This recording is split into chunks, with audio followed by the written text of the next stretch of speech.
उत्तर प्रदेश के एक छोटे से गांव में एक विशाल और पुराना बरगद का पेड़ था। इस पेड़ को लेकर गांव में कई कहानियां प्रचलित थीं। कहा जाता था कि इस पेड़ के नीचे रात में किसी को भी नहीं जाना चाहिए क्योंकि वहां भूत प्रेतों का वास है। गांव के लोग इस पेड़ से दूर रहते थे, खासकर रात के समय। एक दिन गांव में एक नवयुवक अमित आया, जो कि शहर से अपने दादा दादी से मिलने आया था।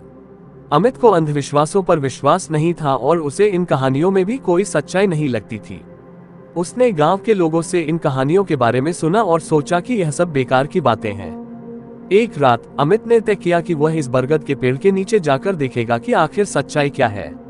उसने अपने दोस्तों को अपने इरादे के बारे में बताया, लेकिन सबने उसे ऐसा करने से मना किया। पर अमित की जिद के आगे किसी की नहीं चली और वह अकेले ही उस पेड़ के पास जाने के लिए निकल पड़ा। जैसे ही वह पेड़ के पास पहुंचा, उसे एक अजीब सी ठंडक महसूस हुई। रात का सन्नाटा और पेड़ की विशाल छाया ने माहौल को और भी डरावना बना दिया। अमित ने हिम्मत जुटाकर पेड़ के पास जाकर बैठ गया। कुछ देर तक सब कुछ सामान्य रहा, लेकिन आधी रात के करीब अचानक पेड़ के पत्तों से एक अजीब सी फुसफुसाहट सुनाई देने लगी। अमित चौकन्ना होकर इधर उधर देखने लगा। तभी उसे पेड़ के तनों के बीच एक हल्की सी रोशनी दिखाई दी। वह धीरे धीरे उस रोशनी की तरफ बढ़ने लगा। जैसे ही वह करीब पहुंचा, उसने देखा कि एक छाया मूर्ति वहां खड़ी है। अमित का दिल जोर जोर से धड़कने लगा। उसने पूछा, कौन हो तुम? छाया मूर्ति ने धीरे से कहा, मैं इस पेड़ की आत्मा हूँ। यहाँ से चले जाओ, ये स्थान सुरक्षित नहीं है। अमित ने हिम्मत जुटाकर पूछा, तुम्हें क्या चाहिए? आत्मा ने कहा, मुझे मुक्ति चाहिए। इस पेड़ के नीचे मेरी और मेरे परिवार की आत्माओं को बांध दिया गया है। हम तभी मुक्त हो सकते हैं जब हमारी अस्थियों को गंगा में विसर्जित कर दिया जाए। अमित ने पूछा, मैं तुम्हारी मदद कैसे कर सकता हूँ? आत्मा ने कहा, इस पेड़ की जड़ों के नीचे एक गुप्त कक्ष है जहाँ हमारी अस्थियां रखी हैं। उन्हें निकालकर गंगा में विसर्जित कर दो, तभी हमें मुक्ति मिलेगी।